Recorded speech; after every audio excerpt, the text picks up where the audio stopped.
2 yillik sojidan foydalanib, oiladan ishta ochadigan ham nayt yeyishlik bo'lgan sojini suvoqsi qilish usulini yutib qo'yay. Ma'sul bilan suvoqsi qilsangiz go'shtni yeyishlik bo'ladi do'stlar. Qilish usuli nayt oddiy bo'lib, bir liqatim ko'rsangiz o'rganalaysiz, ham o'rganish boshlaylik ketdi. Avval bir yang setib olgan sojining kengligini suratdagidek mana mushalasida to'g'ri olib, qo'shimcha materiallardan ko'k qizilloza va oqmorni oldini sug'uchilab tayyor qilib olamiz. Uningdan boshqa yana ko'proq miqdordagi samsaq, so'ng piyoz va shovsonni tayyor qilib olib, qaynayotgan qozonga sojini solib 5 minut atrofida qaynatib buni suzib olamiz. Tayyor qilib olgan materiallarimizni qachiga suratdagidek mana shunday bir-birlab tikib olamiz.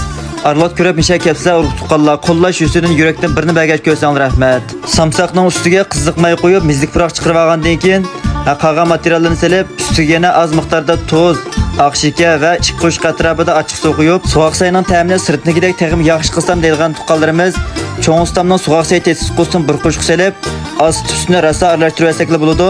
Cho'ng ustamning cho'ngligi va oilamiz suvoqsay qilsak ta'mini yaxshi chiqarmaydigan urug' tuqqanlar mushunday sinab beqinglar.